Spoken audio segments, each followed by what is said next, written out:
фамилию Корчнова не писали и его нигде не произносили, вот точно как сейчас с Навальным. Рокировка использовалась всегда для увода короля в безопасное место. Любой ход портит их положение. На стороне Каспарова оказалось политическое большое преимущество. Вот там любимчик Путина. Потому что все понимают, что без Ферзя твой соперник выиграет. Мы самая умная нация, а тут вот Бобби Фишер. Ближайший прототип Бет Хармон из «Хода королевы». Партия ни одного хода своего не содержит. Потом ладья H8 мат. Сорян. Когда я стал чемпионом мира, все начало разваливаться. Почему шахматы так тесно переплетены с политикой? Привет, друзья! Вы наверняка слышали, что решение соратников Навального отложить митинги до весны многие критикуют, потому что, говорят, это перевод противостояния в Миттельшпиль, когда оно уже достигло эндшпиля. Хотя с тем, что Кремль в итоге всей этой истории попал в цугцванг, никто не спорит. Не только об этой ситуации говорят в шахматных терминах. Вообще в нашем языке много шахматных заимствований. Ну, например, не самостоятельного человека мы как называем пешкой в чужих руках. Мы знаем, что в основе качественной политики лежит многоходовочка. Ну, а в основе нынешнего путинского правления лежит, как известно, рокировка. И это не сейчас так политика и шахматы у нас в России перемешались. Это еще в советские времена случилось не случайно. Один из последних великих турниров советской эпохи был знаменитый матч Карпов-Каспаров за шахматную корону. И он уже тогда воспринимался как идеологическое противостояние, битва прогрессистов с консерваторами. Кстати, Карпов сейчас депутат Госдумы, а Каспаров – иммигрант-оппозиционер. Короче, мы решили разобраться, в какой момент шахматы стали нашей главной политической игрой, популярность которой именно в этом политическом качестве после сериала «Ход королевы» снова, как в советские времена, практически всенародная. Ну и для начала давайте все-таки попробуем понять, ситуация, в которой оказался Кремль – это цугцванг?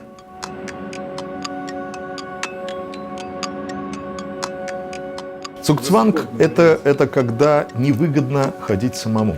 Цугцванг, когда хочется подпрыгнуть на месте и не двигаться. Но в шахматах нет такой возможности. Вот типичная позиция цугцванга. Белые поставили пешку на c6 и хотят, соответственно, пешку провести ферзя. Это проходная пешка. Это проходная пешка, да. При ходе черных у них как раз цугцванг. Любой ход портит их положение. Если король уходит налево, если смотреть с той стороны, тогда пешка автоматически проникает на поле превращения, король не может к ней прийти. Если король уходит направо, белые продвигают пешку вперед, король вынужден уходить вот с этого важного поля, белые при помощи короля все равно пешку ферзя проводят. Почему шахматы так тесно переплетены с политикой? Намного больше, чем какой-то другой спорт. Почему шахматы связаны с политикой? Ну, наверное, больше это было связано в Советском Союзе. Вот действительно, коммунистическая партия, руководство Советского Союза уделяло очень большое внимание. Ну, во-первых, ликбез, ликвидация безграмотности, избы читальни. И решили шахматы внедрять. И вот у нас в правительстве Советского Союза, вот в Политбюро всегда были люди, ответственные как бы за шахматы. Я и встречался, начиная с Брежневым, с Горбачевым, ну, со всеми лидерами Советского Союза. Там все вот секретари ЦК вот, на заседаниях, перерывах, мне Михаил Сергеевич Горбачев говорил, там в перерывах там играли даже в шахматы. Именно в советское время шахматы получили такое гигантское развитие. Ну, тут надо сказать партии и правительству спасибо. Я думаю, что разгадка очень простая. Это был самый дешевый вид спорта. То есть стоимость доски. Да, то есть не надо строить футбольные поля, не надо строить хоккейные площадки и так далее, теннисные корты. То есть финал этого сериала, когда она идет по заснеженной Москве, и там сидят вот эти старички, которые играют пенсионеров в шахматы, он отражает то, как это было в Советском Союзе. Ну, понятное дело, что здесь есть голливудские штампы. Мне кажется, количество шапок-ушанок можно было бы сделать поменьше, старичков пододеть получше, молодых среди них было бы неплохо разместить, потому что я сам вырос из Советского Союза, я сам играл в этих парках, и знаю, что там и малыши, и юноши, и обычные люди, и женщины. То есть все население страны, в общем, было подвержено шахматному вирусу.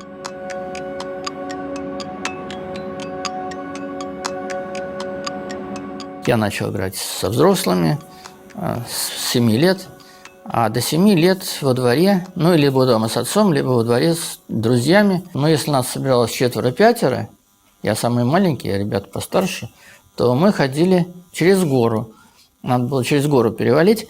в шахматный клуб, в шахматную секцию. Ну, а если двое, то мы не решались, потому что там, в общем, такая хулиганская была обстановка. Вот, поэтому мы ходили вокруг горы. Но через гору быстрее намного. Не знаю, как вы, а я внимательно слежу за нашей киноиндустрией, очень радуюсь, когда в ней появляются новые, ну или проверенные старые авторы. Тут буквально на днях вышел сериал «Топи», сценарий к которому написал Дмитрий Глуховский, тот самый. И мне, конечно, стало интересно с ним поговорить. Дмитрий, здравствуйте. Как вам в новом статусе сценариста? Но я, в общем, довольно давно шел к тому, чтобы работать сценаристом. Еще лет 100 уже назад, наверное, пытался сам написать сценарий по мотиву «Метро-2033». Так что иногда просто некоторые вещи занимают больше времени, чем мы думаем. Типа лет на 10. Честно скажу, я посмотрел пока только трейлер. Он меня произвел сильное впечатление, атмосферой прежде всего. А где проходили съемки? В Белоруссии. Причем это происходило в ковидный самый разгар и в разгар белорусских протестов. То есть там был прямо съемочной группе не совсем просто работать. Я так понял, что там еще тема вымирания русской деревни поднимается. Я бы сказал так, поднимается скорее тема встречи городского класса 30-40-летних, которые считают себя частью какой-то новой, дотоле не существовавшей России, с Россией такой вечной и неизбывной. То есть это не дословное путешествие хипстеров в Перте, понимаете? То есть это такая вещь пограничье между русской деревней, миром детства, подсознания, миром мертвых. Вот так. Ну, то есть это та турпоездка, из которой нельзя вернуться, насколько я понял. В какой-то степени. Это условно такой Макондо у Маркеса, который вроде бы как существует на карте, да? Но, разумеется, это нечто большее и место, где законы магического реализма в большей степени работают, чем законы вульгарного реализма. Слушайте, я буду смотреть, мне стало интересно. Спасибо большое, Дмитрий. Спасибо большое. Сериал «Топи» можно эксклюзивно посмотреть в онлайн-кинотеатре «Кинопоиск HD», а еще тысячи других фильмов и сериалов, многие из которых на языке оригинала. А по подписке «Плюс мульти» это еще и выгодно. Почему? Я вам сейчас расскажу. Заходим на «Кинопоиск HD», вводим специальный промокод и оформляем единую подписку, с помощью которой можно копить баллы и получать скидки в различных сервисах Яндекса – в музыке, в такси, еде и других. По моему промокоду первые 45 дней абсолютно бесплатны, а потом подписка будет стоить всего 299 рублей, дешевле, чем кофе с круассаном на завтрак. Переходите по ссылке в описании, смотрите сериал «Топи», оформляйте подписку в Кинопоиск HD и экономьте на сервисах Яндекса.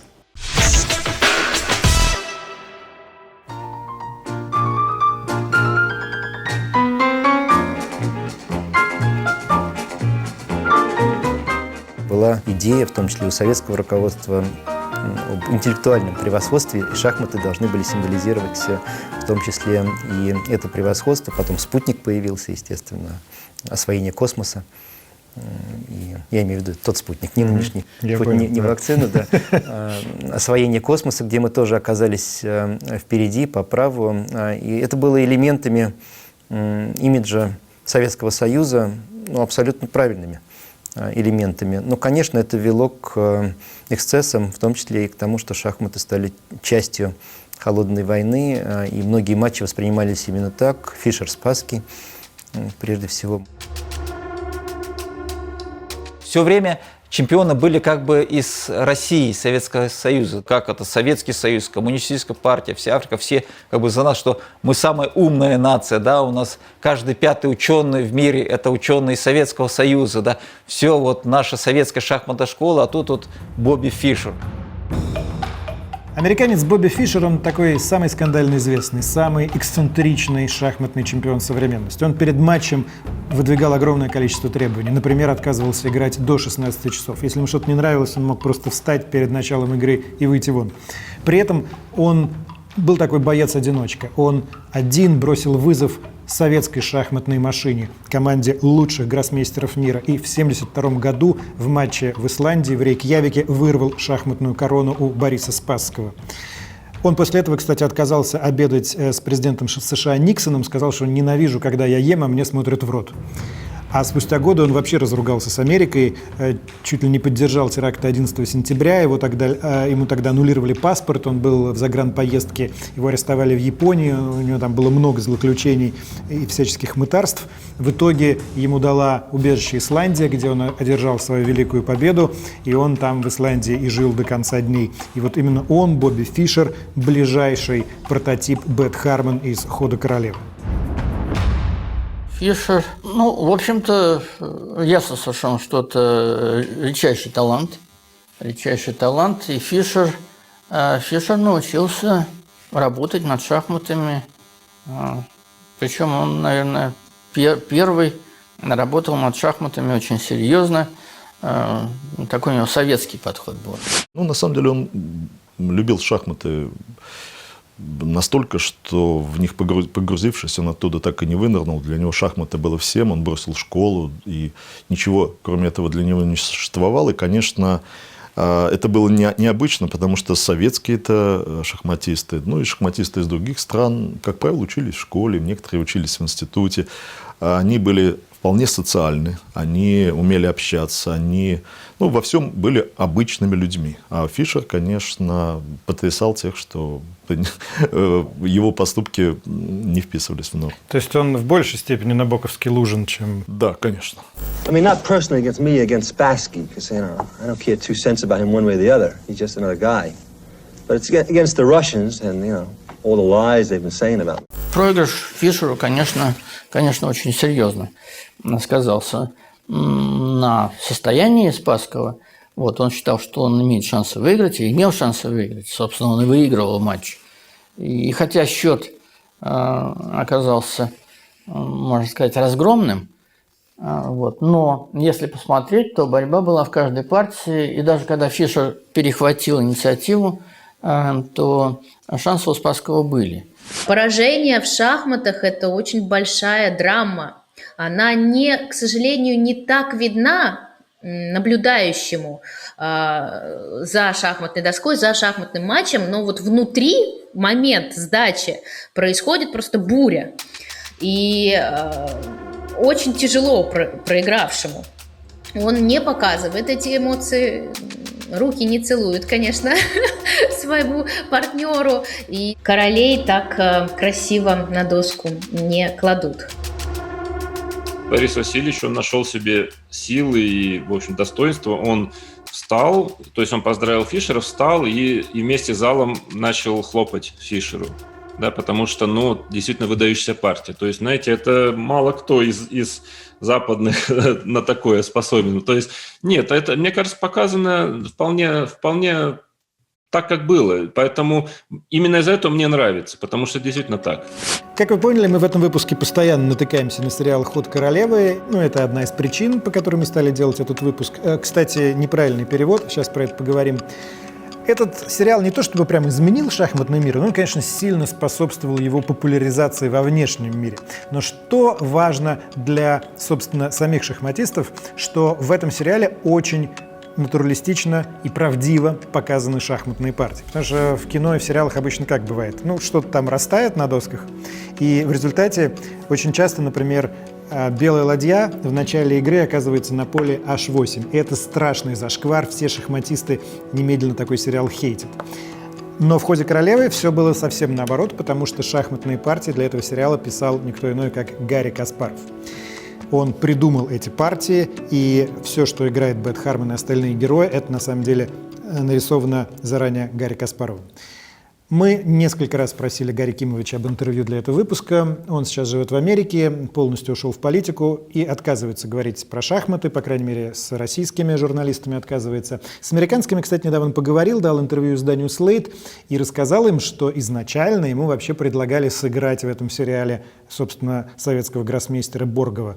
Но что-то там не срослось. Но это, мне кажется, было бы очень прикольно посмотреть. Хотя, конечно, Боргов, или как у нас перевели, Боргов, он скорее Карпов, чем Каспаров.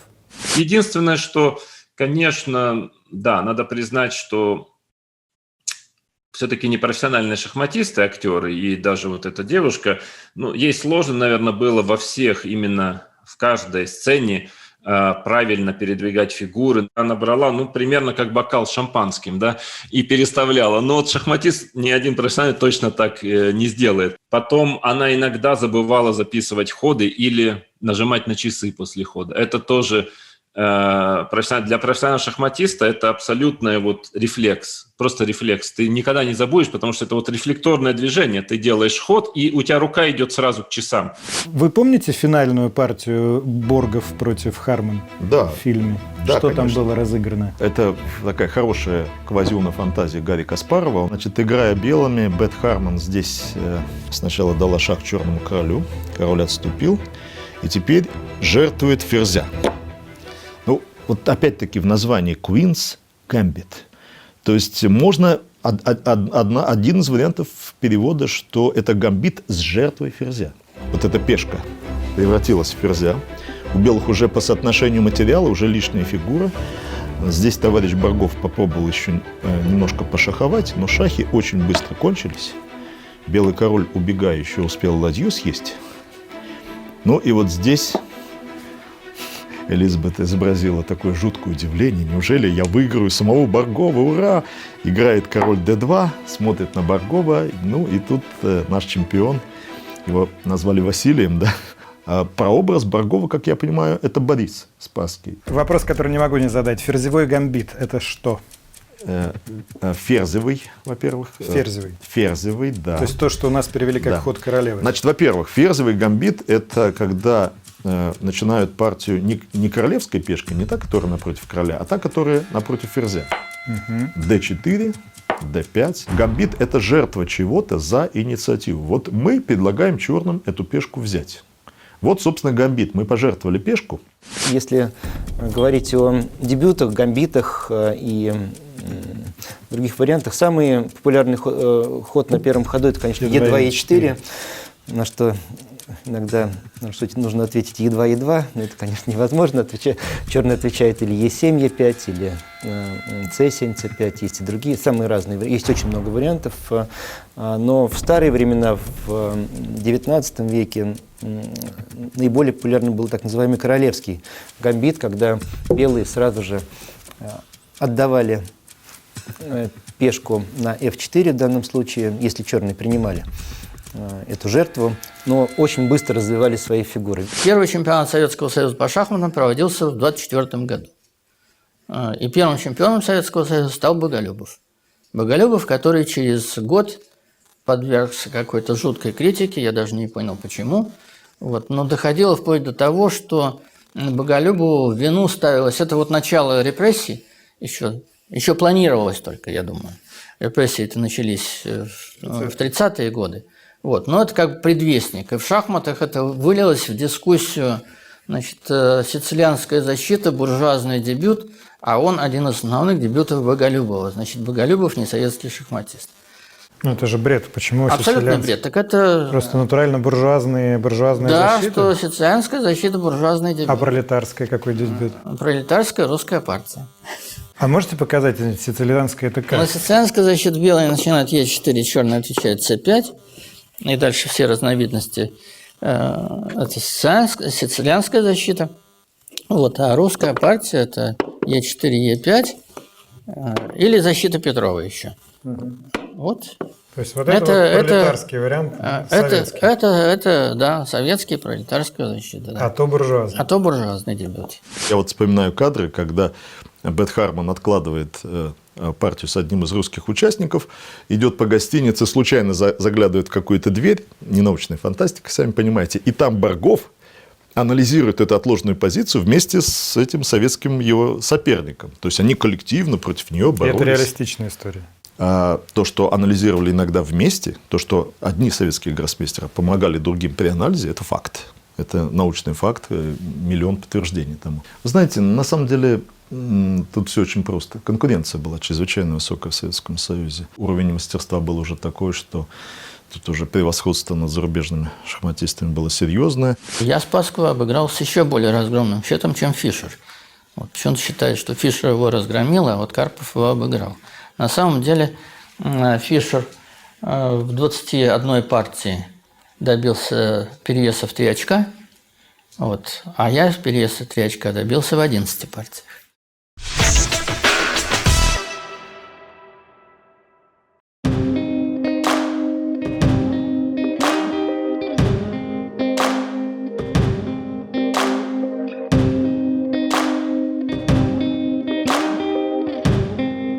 Итак, что бы вы хотели обсудить? В последнее время из новостей мне очень тревожно, как и многим, я думаю. И вроде у меня есть работа, у меня есть любимые друзья, родители, но я все равно не знаю, что делать с этой тревожностью. Я прихожу домой, и мне бывает сложно уснуть. Если честно, я не очень понимаю, как можно с этим справиться. В последнее время у меня начались проблемы с родителями. Я очень много работаю. Им, наверное, тяжело это принять. И мы как-то постоянно на этой почве ссоримся теперь. Они на меня очень обижаются, что я с ними мало общаюсь. Может быть, это действительно так. В общем, я в каком-то таком тупике. Не помню точно, сколько дней не выходил из дома, но последние 2 недели я абсолютно ничего не могу делать. Все как будто бессмысленно. Какая-то абсолютная апатия и какое-то бессилие. Я не знаю, что это. Может быть, у меня депрессия. Почему-то многие взрослые принижают значение своих внутренних переживаний и не верят, что психотерапия может помочь. Объясняют все плохим настроением и, что еще хуже, осуждают тех, кто пытается разобраться в себе. И хотя мне повезло, у меня не так часто случаются серьезные кризисы, я очень понимаю людей, которые живут с этим и сочувствуют. Рефлексировать и задавать себе сложные вопросы – это правильно. И признаться в том, что ты сам больше не вывозишь, и попросить о помощи – это не слабость. Наоборот, в этом большая сила. Но когда решение уже принято, появляется важный вопрос – где найти хорошего специалиста? Я могу посоветовать сервис «Ясно», который поможет подобрать психотерапевта индивидуально под ваши запросы. Нужно всего лишь заполнить анкету. «Ясно» очень внимательно отбирает специалистов, и у каждого за плечами большой опыт работы и профильное образование. Сессии проводятся онлайн по встроенной видеосвязи, поэтому заниматься можно будет в удобное время и из любого места. В описании я оставлю ссылку на сайт. Обязательно зайдите и почитайте. По промокоду «Пивоваров» вы получите скидку в 20% на первое занятие. Не обесценивайте свои чувства, это правда может помочь. С конца 40-х и до краха советской власти, с перерывом на Фишера, чемпионами мира становились исключительно советские гроссмейстеры. Поэтому нет ничего удивительного, что самый знаменитый матч века за шахматную корону тоже происходит между 2 советскими шахматистами, Карповым и Каспаровым. Они играют вот за этим столом, он навечно сохранен в музее шахмат. Это был великий матч, потому что он начался в 1984 году и продолжался до начала 1985-го. Сыграли 48 партий. Это был на тот момент самый длинный шахматный матч в истории. После 48 партий матч остановили при счете 5-3 в пользу Карпова. Через 7 месяцев назначили доигрывание. Там было еще 24 партии. Каспаров выигрывает 24-ю и становится чемпионом мира. За тем противостоянием следила вообще вся страна. Я был школьником, отлично это помню. Программа «Время», главная информационная программа советского телевидения, начиналась с сообщений про этот матч. Это что-то невероятное было, чтобы не олимпийский вид спорта не в момент Олимпиады оказался на первом месте в программе «Время», которая всегда спортом как раз заканчивалась. Уже начало матча оказалось интригующим. Первая партия. Почему именно матч Карпов-Каспаров стал таким суперсобытием в шахматной истории? Потому что 2 ярких таланта. Раз, по возрасту были молоды оба, хотя Каспаров на 12 лет моложе меня, но я тоже еще был в силах. И, скажем, Фишер стал чемпионом мира в 29 лет, а я начал с Каспаровым бороться, мне было 33. То есть для шахмат это был молодой возраст, а тут еще моложе. Конечно, яркость фигуры Каспарова на это повлияла, потому что все-таки Карпов доминировал 10 лет в мировых шахматах, и когда ему нашелся достойный соперник, опять-таки с некоторым политическим подтекстом, потому что Гарри Кимович — это уже молодая такая волна, перестройка, ну и все сопутствующие, так сказать, последующие волны. А на стороне Каспарова временно оказалось политическое большое преимущество в качестве поддержки Яковлева и Алиева. А Горбачев их приблизил очень сильно к себе. Вот. И так вышло, что они вмешались, и первый матч прекратили.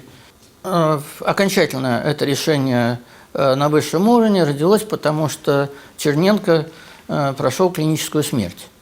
Его вытащили с того света, ну и люди того времени помнят, что показали, как Черненко голосует там. Да. И вот тогда в испуге от того, что Черненко умрет, а тогда матч нужно будет еще откладывать, и он будет длиться бесконечно, вот тогда Алиев, Яковлев придумали эту штуку, что надо матч прекратить, поскольку он длинный и не имеет конца. А это знаменитое выступление Каспарова, когда он вырывается на трибуну и говорит: у меня вот украли победу, вот это вот. Нет, он не сказал, что у него украли победу. Он сказал хитрее. Впервые за многие месяцы у меня появились некоторые шансы, процентов 25 или 30. И сейчас у меня их пытаются отнять бесконечными затяжками. И пусть те, кто затягивают матч, отвечают за это. Театральное. То есть это было в его интересах было решение? Да, конечно. Ну как, отобрали у меня 2 очка, и ему дали право вне очереди играть очередной матч на первенство мира. Анатолий Карпов находился уже в очень плачевном состоянии, он уже почти не мог спать, и он проиграл 2 последние партии. И я понимаю сторону Каспарова, которая протестовала, потому что они понимали, что Карпов уже не в состоянии бороться. Если он проиграл 2 партии, в этот момент отменяют матч, с эмоциональной точки зрения понятно, что, скорее всего, это был способ сохранить Карпова на троне. 24-я партия матча Карпов-Каспаров.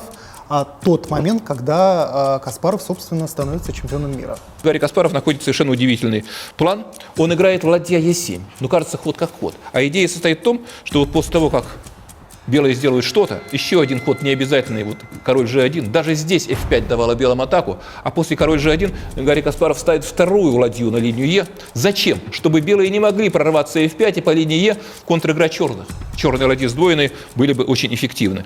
Ну и когда белые играют ладья D1, то есть уже Анатолий Карпов ходом ладья F1 увел ладью с линии F, атаки нет, то следует прекрасный ход совершенно F7, F5, и черные переходят в контратаку. То есть они дают бой на том участке, где они были слабее. Я подозреваю, что сыграет Карпов F5, может быть, он партию бы и выиграл, и шахматная история пошла другим путем. Но появился новый молодой юный чемпион мира.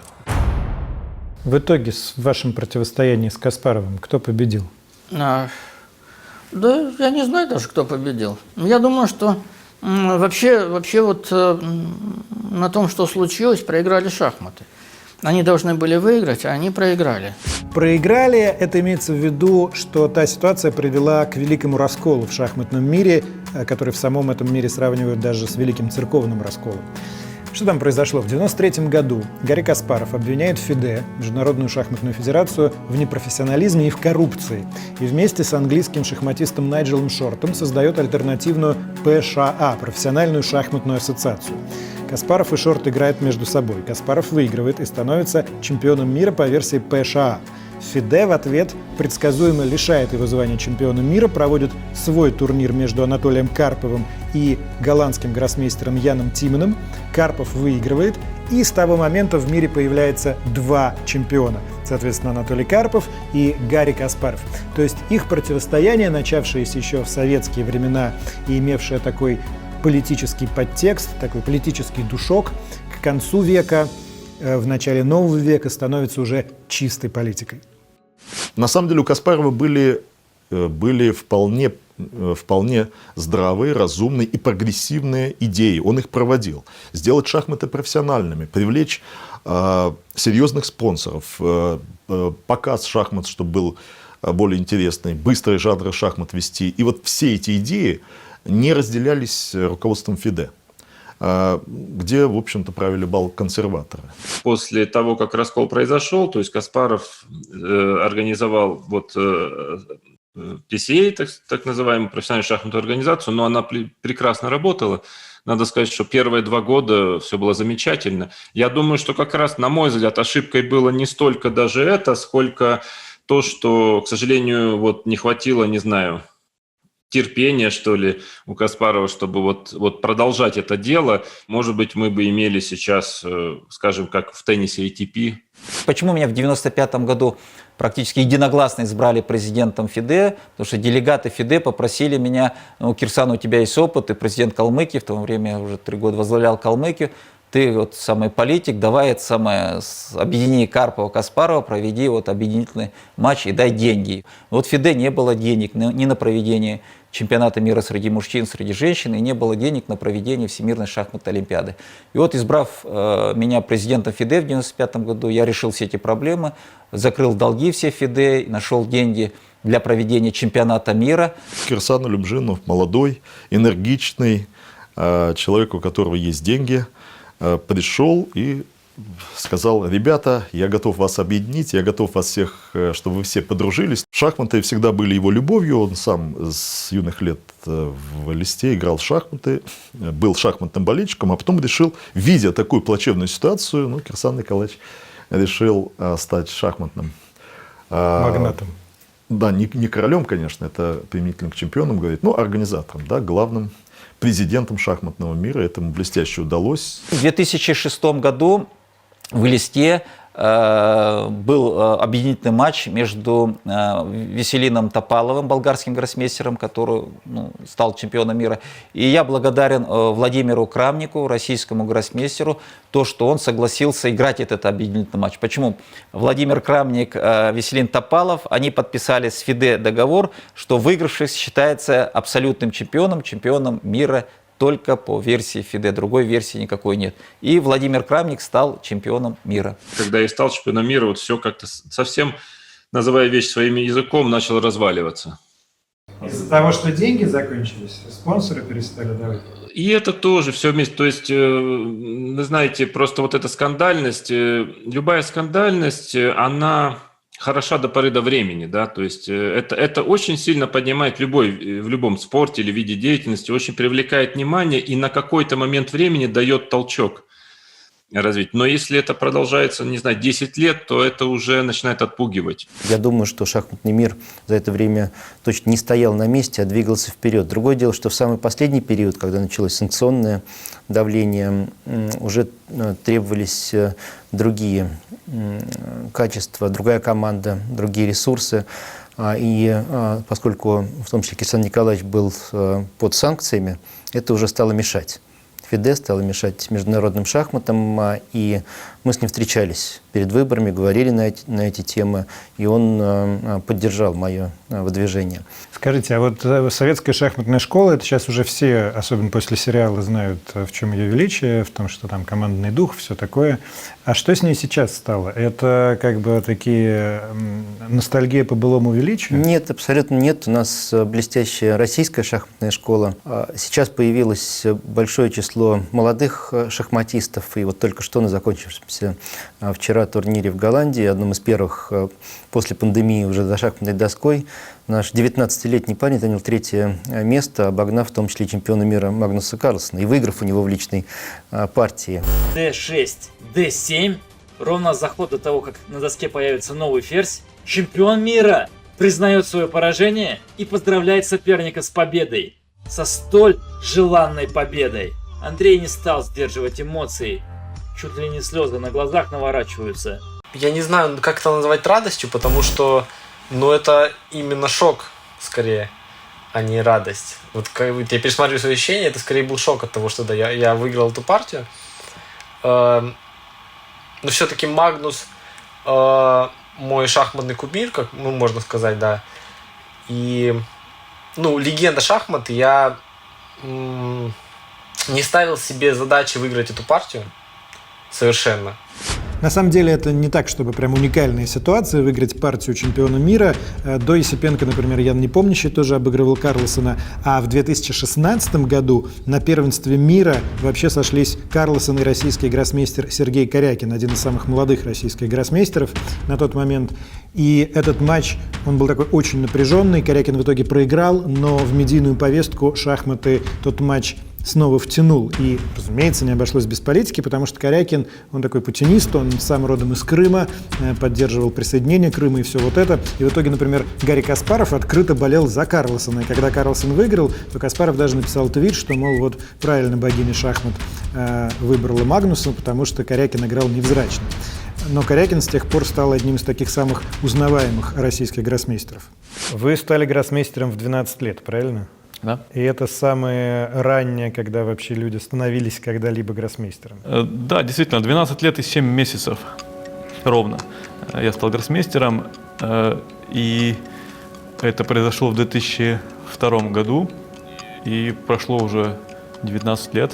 Это звание до сих пор, этот рекорд никто не побил. 2016 год, знаменитый ваш матч с действующим чемпионом уже Карлосоном, он по-прежнему чемпион. Да. Вы его тогда не одолели. Почему после того матча вы получили в шахматных кругах прозвище министра обороны? Мы с ним начали играть, там первые две партии сыграли в ничью, потом в третьей у него огромный перевес, я чудом делал ничью, в четвертой у него огромный перевес, я чудом делал ничью.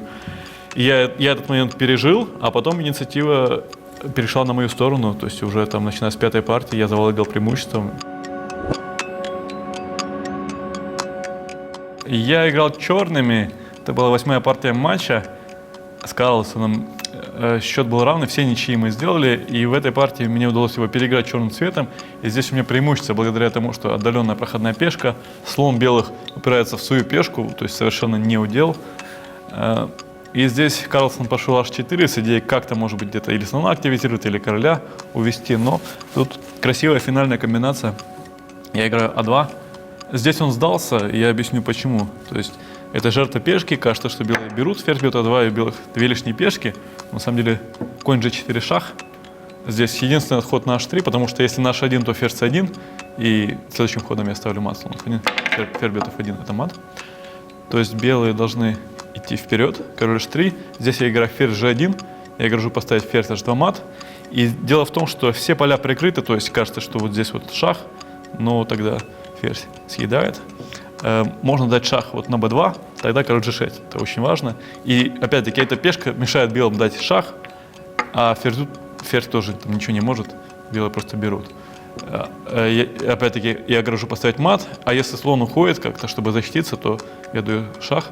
Белый вынужден отдавать ферзя, и легкий выигрыш. Я где-то на четвертой, если то, уже потерял ход мыслей, но это, конечно, производит впечатление. А я так понимаю, что гроссмейстеры до мата не доводят. Это редкий случай. Это дурной тон, потому что все понимают, что без ферзя твой соперник выиграет.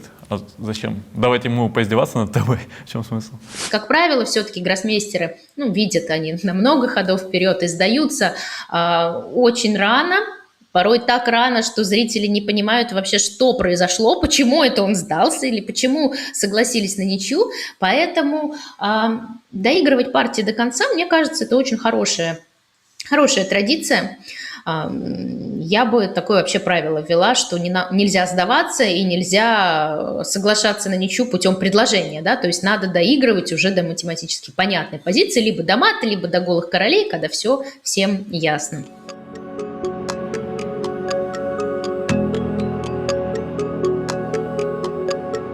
Есть знаменитое литературное описание шахматного гения, это «Защита Лужина» Набоковская, и там как раз объясняется, что это именно какой-то божественный дар, искра, интуиция, импровизация.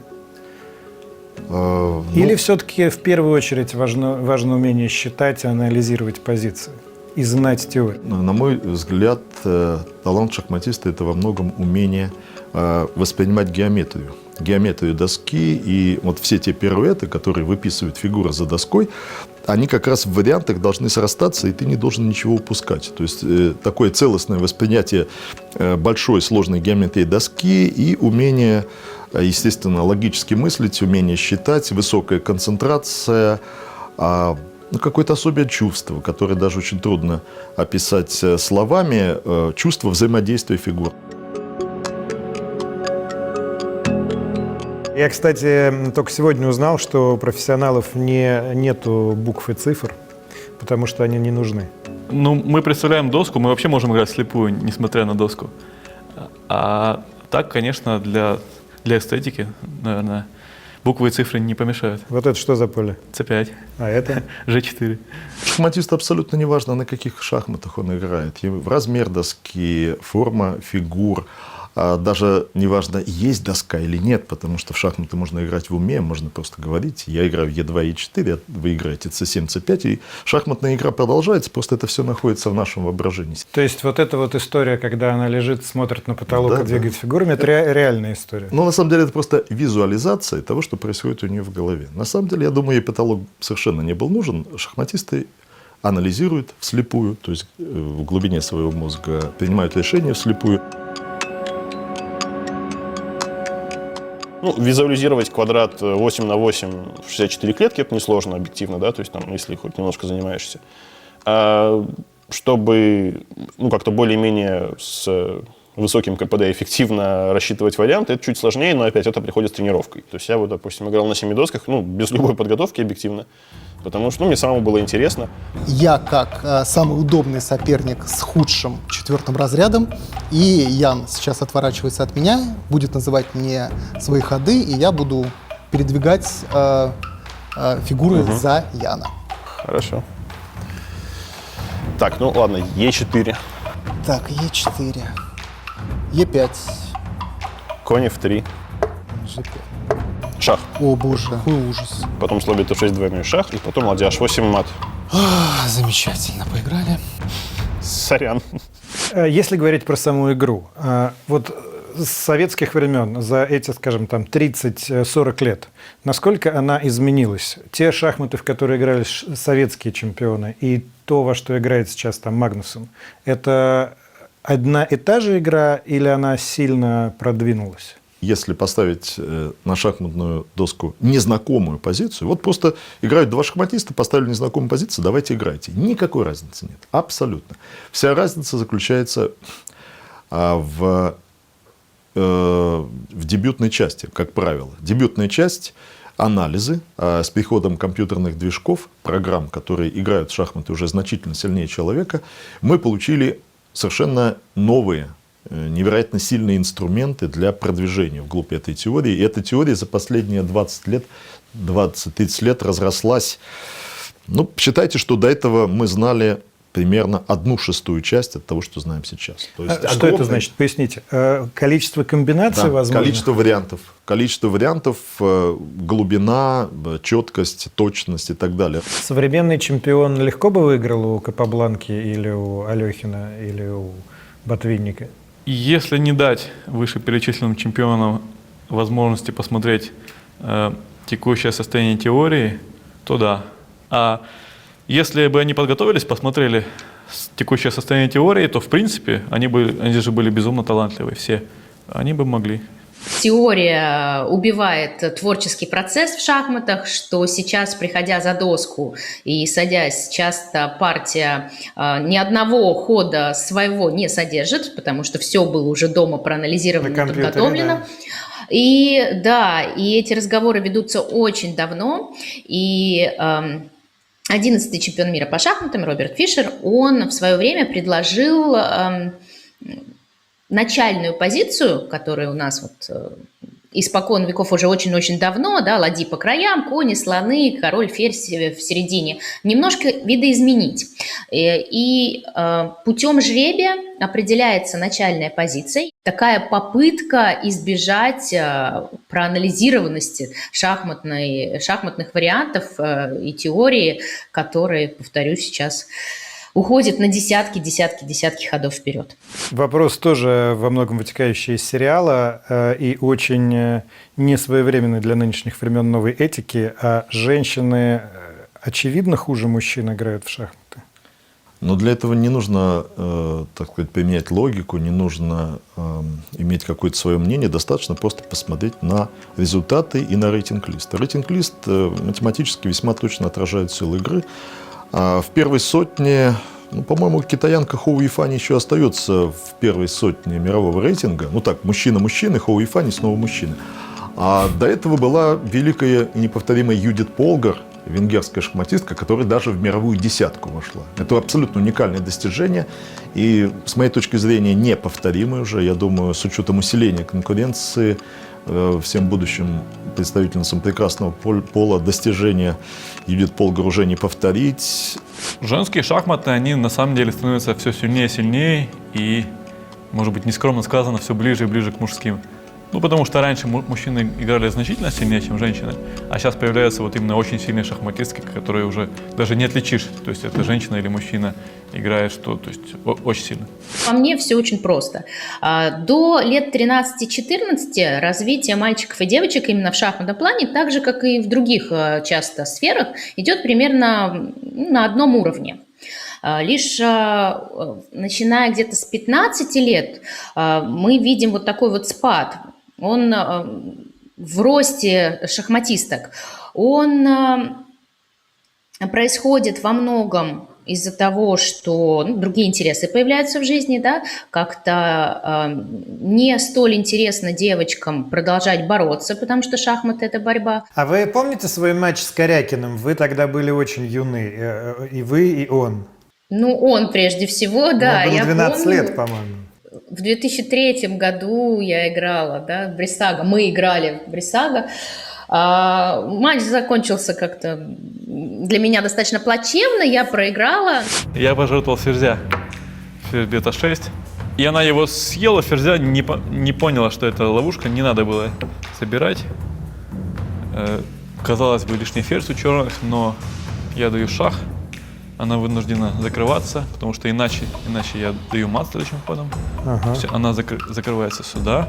Я съедаю ферзя, король уходит. Кажется, что черные грозят побить и ладью, и слона. Здесь вот, кстати, можете нажать на паузу, кто хочет, и решить, как здесь белые выигрывают. Довольно красиво. Довольно красиво. С одной стороны, непонятно, что делать, но мне удалось найти сильный удар. Я хожу ладьей на А8 и нападаю на его ладью. И то есть нет времени победить слона, потому что я съедаю ладью. А если черные берут ладью, то я даю двойной шах, слон бьет d5. Король вынужден уходить. Я съедаю ладью, я стою с лишним слоном, поэтому вот. Это называется вилка, когда я ставлю шах и параллельно угрожаю фигуре, да? Да, это вилка. И поэтому Александр Костенюк здесь сдалась.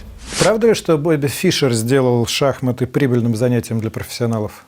Да, его Спасский назвал начальником нашего профсоюза. И абсолютно справедливо.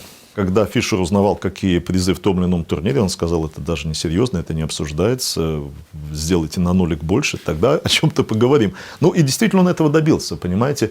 Матч на первенство мира Спасский Фишер стал первым по-настоящему денежным в истории шахмат, и с этого времени уже какой-то такой золотой стандарт был введен, и шахматисты, которые играют на чемпионском уровне, уже стали достаточно богатыми людьми. Я сыграл матч на первенство мира, у меня было, на моем пике было 8 спонсоров, огромная поддержка, и в принципе я как шахматист состоялся. Но это не значит, что я там говорю так и собираюсь закончить шахматы, безусловно нет, я буду продолжать, но с точки зрения финансов, слава богу. А на вашем уровне большие призовые? Когда я играл матч на первенство мира, мы разыгрывали миллион с Карлсоном. А в коммерческих турнирах, конечно, меньше, но тоже что-то зарабатываем. Миллионы, соответственно, как он делится победителю? 550 на 450. То есть вы проиграли, заработали 450? Да. Это был самый ваш большой заработок, кстати, за карьеру? Одноразовый, конечно. Договорные матчи есть в шахматах? А как же, ну что, обижаете, конечно. В чем смысл? Чем же мы хуже футболистов? Да в чем смысл договорников? Ну как смысл? Если у одного шахматиста на кону большой приз, если в случае выигрыша он берет большие деньги, а другой от него отстает, и уже ни на что серьезно не претендуют, но вот много таких турниров было. Ну, как правило, это турнир среднего звена, не самый высший, а турнир среднего звена, где шахматисты одержимы одной единственной задачей — заработать какие-то деньги и прийти домой не с пустыми карманами, чтобы жена не заругала. И вот возникали много таких эпизодов, когда одному шахматисту выгодно поддаться другому, они потом приз, как вы понимаете, попилят. Откат фактически Да-да-да, происходит. приз потом попилит, и все. Но это просто экономический такой момент. Ну вот сколько, давайте в месяц, чтобы было всем понятнее, зарабатывает средний гроссмейстер? Играешь за Тренируешь, клуб. Сколько зарабатываешь? Я думаю, в среднем 1004 евро вот такой вот гроссмейстер зарабатывает. В месяц? Да. То есть шахматы не входят в число тех видов спорта, где звезды зарабатывают миллионы и десятки миллионов? Нет, такого, я думаю, даже Карлосон, которого... Ни хоккей, ни футбол, нет, ни что вы, Формула-1? нет. Футбол находится в космосе по сравнению со всеми остальными. Мы скорее должны сравнивать себя, мне кажется, с теннисом, где мы еще отстаем, но у нас есть шансы на успех, скажем так. Несмотря на то, что теннис – телевизионный вид спорта, а шахматы пока не телевизионный вид спорта. А глобальная аудитория шахмат какова? Сколько человек будут это смотреть? Мы точно не знаем, поскольку есть мир до Чес Гамбит, до хода королевы, и есть после. А это настолько повлияло? Настолько. Это сильно повлияло, очень сильно повлияло на интерес к шахматам во всем мире. Все очень плохо. В стране кризис, в мире кризис. Компании неохотно помогают сейчас вообще кому-либо. Плюс нет живых турниров. Мне даже сейчас нечего предложить. То есть мы потеряли потихонечку все 8 спонсоров, ну, по разным обстоятельствам. Условно говоря, сейчас сильнейший гроссмейстер по рейтингу Ян Непомнящий. Вот, у нас есть неустная договоренность, я его там 3 года не могу никому продать. Ну, просто никому. Хотя Ян сейчас в отложенном турнире претендентов идет на первом месте, и вполне вероятно, что мы, если все когда-то начнется, увидим матч Непомнящий Карлосон. Будет такой запрос, отлично, но не будет, я вполне нормально. Я как бы доволен тем, что я там живу, делаю свое дело. И мне кажется, что очень важно в спорте, так или иначе, все меряется результатом. То есть в этом довольно честно, что вот как ты хорошо ли ты сыграл, ты как бы условно известен, популярен, ну как-то.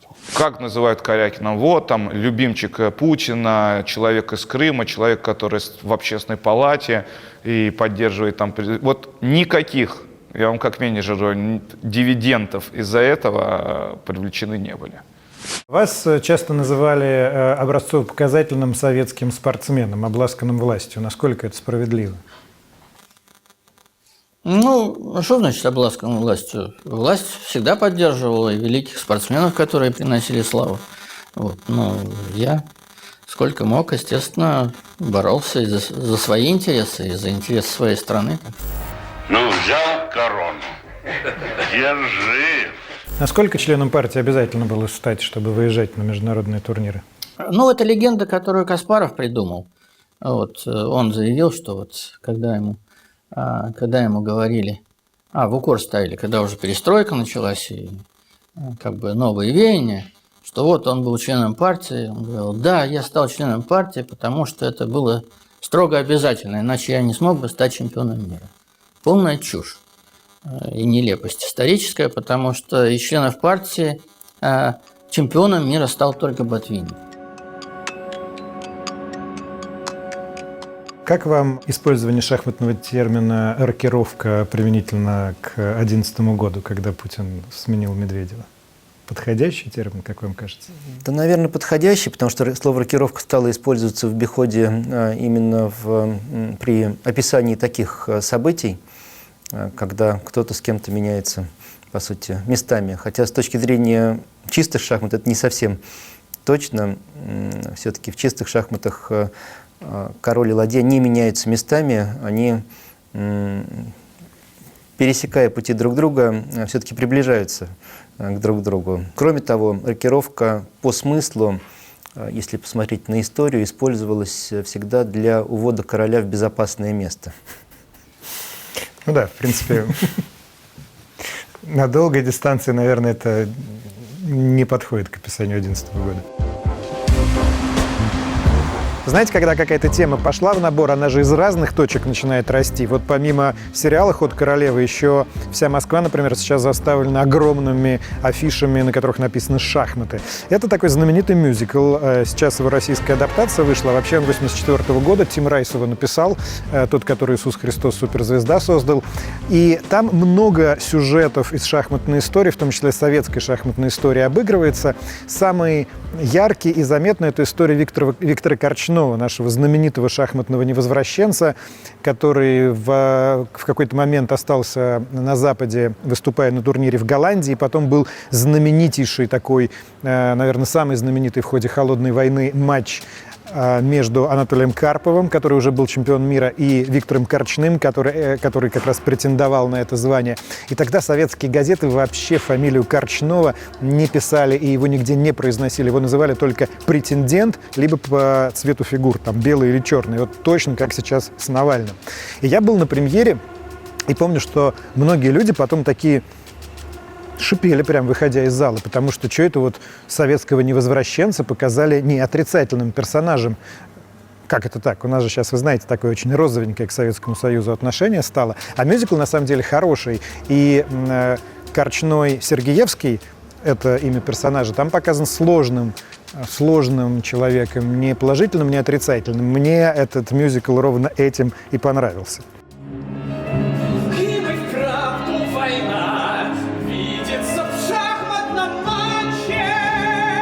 Вот эти яростные споры, как в антракте, так и в финале, это то, чего мы как раз и добивались. У нас же все очень, как в жизни, все по-настоящему, все очень сложно, запутано. Сергеевский, который рефлексирует, вот, значит, он остается, с другой стороны, он рассказывает о том, что Родина, она не связана с какими-то географическими границами, она в сердце. Я начал свою встречу с Фишером в Токио, а Корчной пошел в полицейский участок в Амстердаме и просил политического убежища. Причем сделал он это, я думаю, что без какого-то изучения, потому что Барышников, когда он не вернулся в 1974 году, он заявил, что по профессиональным соображениям он хотел бы какое-то время пожить, где он там, в Австралии остался, но он в Америку переехал. Вот, если бы Корчной сделал то же самое, то по профессиональным соображениям ему надо несколько лет пожить за границей, то и не было бы большого скандала. А он сделал в самом скандальном варианте. Пошел в полицейский участок и запросил политического убежища. Хотя политической деятельностью он никогда не занимался. Вы как-то консультировались с Анатолием Карповым? Он какой-то оказывал... Анатолий Евгеньевич, мы с ним в непосредственном контакте, просто я находился с момента замысла постановки, когда он начал материализовываться, более-менее оформляться, этот замысел. Это первый человек, к которому я обратился. Ну, по многим причинам, не только как к эксперту, но еще и как одному из прототипов главного героя. Хотя сказать, что главный герой срисован с Анатолия Карпова, это неправильно. Скорее Виктор Корчной. Это собирательный образ. Там и Виктор Корчной, и Борис Спасский, и Анатолий Карпов. Возвращаясь к вашему матчу с Корчным, правда, что вы отказались пожимать ему руку в какой-то момент? Да. Ну, просто его выпады оказались настолько нелепыми и агрессивными. Вот, он оскорбил там. Ну, он постоянно оскорблял меня и членов моей делегации, но в какой-то момент он дошел до того, что он Таля оскорбил, причем лично оскорбил. Ну и когда я все это узнал, я вышел на партию, сказал, что Виктор Ильич, с этого момента я не готов с вами рукопожатием обмениваться. Это вот часы, по которым играли все советские чемпионы. Карпов с Каспаровым в том числе. Ну, это знаменитые часы «Янтарь». Это вот завод «Янтарь», они так вот выпускались. Да, в Советском Союзе цена 16 рублей была. Ну, знаете, если для начинающих или кто смотрит первый раз, вот шахматы, в чем вот смысл? Или на шахматной доске нужно мат поставить, выиграть, или по времени. В свое время на 40 ходов давалось час, полтора, там 2 часа. Вот если вот флажок падает, а вы не успели сделать контрольный ход, все, вам засчитывается поражение. Самый быстрый мат – это всего 2 хода с обеих сторон. порядок ходов может немножко меняться, но суть одна и та же. Если белые делают достаточно глупый ход от слона, там, не от короля, не от ферзя или даже от коня, либо конем, черные сразу же открывают путь своему ферзю по черной диагонали, и белые, несмотря на это, открывают возможность поставить шах и мат, в данном случае королю, поскольку эта пешка уже не может встать на поле, которое прикрывает короля, уходит с него, а назад ходов пешками нет, то у черных появляется шанс поставить мат уже на втором ходу. Детский мат требует 3 ходов. Это метод, которым стараются обыграть совсем уж неопытных шахматистов и детей. Итак, когда пешки столкнулись в центре, для начала белый ферзь выходит на край доски и атакует вражескую пешку. Как правило, и дети, и взрослые все защищают эту пешку конем. И вот дальше белые выводят своего слона и просматривают на пешку F7, и ферзь, и слон смотрят на эту пешку. Маломальски грамотный шахматист заметит угрозу и легко ее отразит. Есть немало хороших защит. Но дети этого не замечают. Дети и некоторые взрослые выводят коня, атакуют ферзя. Ну и вот здесь происходит с хрустом взятие. Ферзь бьет F7. И под защитой, будучи под защитой слона, этот ферзь атакует черного короля, и деваться ему некуда. Так что конец. А вы же замужем за гроссмейстером, правильно? Да. А вы играете дома? Играем, но редко, заняты своими делами, но когда тренируемся, да, играем. Нет, а вот для отдыха просто вот. Для отдыха у нас другие. Мы отдыхаем от шахмат по-другому, не игрой.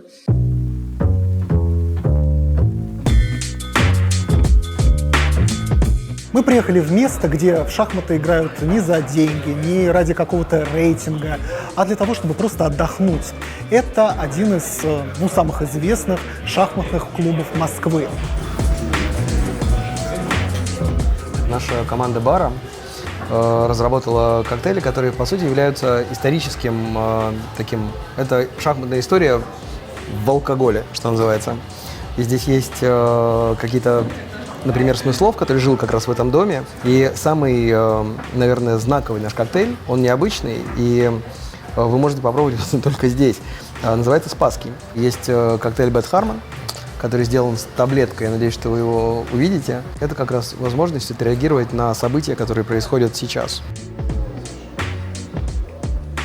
Все мне говорили про ход королевы, но из того, что я слышал, что фильм неплохой, но какой-то посыл не совсем правильный, что там шахматист может принимать какие-то вещества, что-то делает для того, чтобы добиться победы. На самом деле это не так. Шахматист не может принимать никаких веществ? Ну, он может, но это только в минус пойдет. Да? Почему?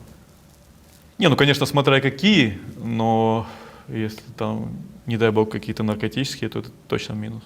Ни разу мы за всю историю не нашли ни одного случая применения допинга. Ни разу. Видимо, потому что все-таки это не работает. Поэтому шахматисты пьют кофе, чай. А кофе можно? Я знаю, что некоторые пытались экспериментировать с алкоголем в разных составах, количествах, но ничего не получается. Кофе не запрещено, нет. Кофе разрешено. В шахматах есть компьютерное читерство. Это гораздо хуже допинга, потому что это гарантированно тебе принесет победу. А читерство — это я сижу одной рукой играю в компьютере, а другой на телефоне то же самое подсматриваю, да? Да, читерство — это просто компьютерные подсказки. Может это быть по-разному. Может быть, у вас в ухе датчик и соперник, ну, то есть ваш товарищ смотрит это с компьютером, твою партию и передает правильный ход.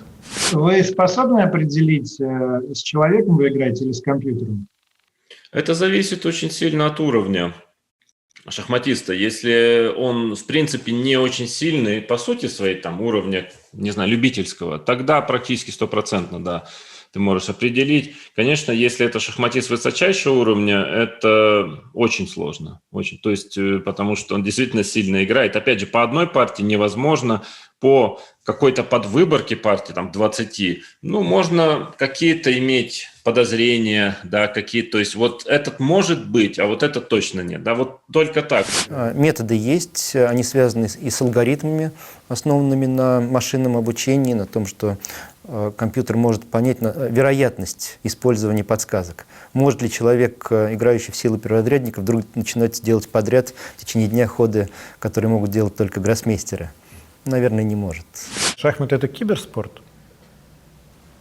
К сожалению, те шахматы, которые мы видели в 2020 году, в них огромный элемент киберспорта был вот именно в онлайне, когда мы. Почему, к сожалению? У меня там мышка, как бы она вроде бы и геймерская, но все равно она отстает от других, более продвинутых в этом плане, поэтому и я вот не могу так играть. И я вижу, что как бы шахматы превратили в киберспорт, а не в состязание умов. И мне горько из-за этого. Я не думаю, что шахматы полностью будут уходить в онлайн. Я думаю, все-таки будущее у живых шахмат, а не онлайн-шахмат. Я просто думал, что если бы я обыграл Магнуса в интернете, то у меня таких эмоций даже близко бы не было. А здесь он сидит напротив, я вижу его эмоции. Но это непередаваемо.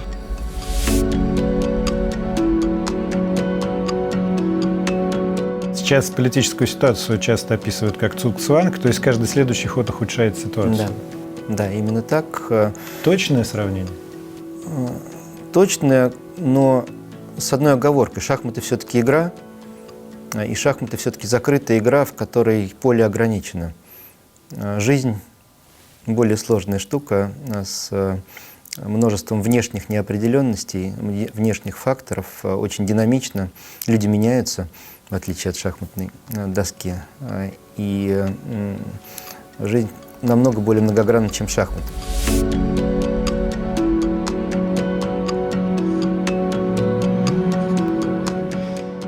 Какой накал страсти. Ну вот, друзья, как обычно, у нас на канале все выводы вы делаете сами. Сегодня предлагаю вместо вывода, пока я тут буду говорить, решите задачу. Белые начинают и ставят мат в 2 хода. Я вообще очень люблю, когда про политику говорят в шахматных терминах. Ну, потому что в конечном итоге шахматы — это понятная игра с ясными правилами, которые никто не нарушает.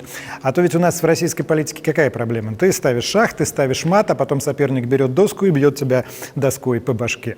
Поэтому, если проводить аналогии между спортивной игрой и нашей политикой, я бы сказал, что не шахматы, конечно, ближайший аналог, а шахбокс. Это натурально есть такой вид спорта, где 2 соперника сначала попеременно играют в шахматы, а потом бьются в ринге. И, соответственно, победить можно либо поставив мат, либо нокаутом, что наступит быстрее. Вы мне можете не верить, но есть даже федерация по этому виду спорта. И более того, они ставили вопрос о включении шахбокса в программу летних Олимпийских игр.